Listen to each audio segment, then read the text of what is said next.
Have you ever wondered what it'd be like to die and come back again?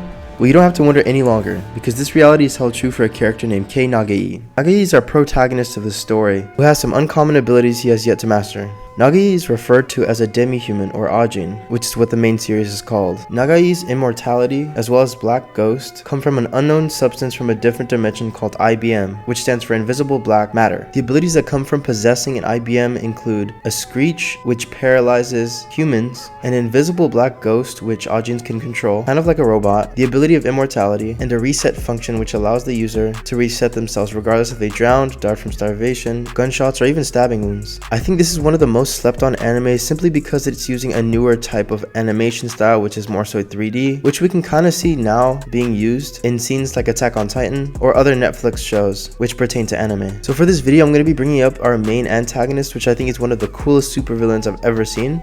The other antagonist of the story I won't necessarily be mentioning since he did become a protagonist towards the end, but he is a high-ranked member of the Ministry of Health, Labor, and Welfare. This man's name is Sato. Sato is also an AJIN. He actually has no regard for human life, considering he kills tons of different policemen, officers, and even SWAT team members all by himself. He's highly trained to kill and is somewhat of an extremist in terms of AJIN activism. He's a sociopath who tends to see the world as a video game, since we actually find out throughout the anime that he loves video games, which is why he moved to Japan. He seems to kill people as a sport, as if he was in the game himself. He finds things like being cornered and being ambushed exciting and thrilling, since he lives his life as a video game, with a new level or challenge. Throughout the series, we can see Sato try and recruit Nagai, since he knows he has skill and a particularly high IBM, which means he can allow for his ghost to appear and disappear multiple times throughout the day, which is very uncommon. For me, the coolest parts of the anime were the ghost fights. Since each AJIN has their own particular IBM or black ghost, you can see them fighting each other. The AJIN itself can actually hear or see whatever the black ghost is seeing, so it could be kind of like a spy camera, which we can see being used throughout the anime. Not only can the AJIN work as some sort of remote control car or a surveillance camera, but it can also perform tasks for you as somewhat of a shadow clone, except you can control them directly with your mind.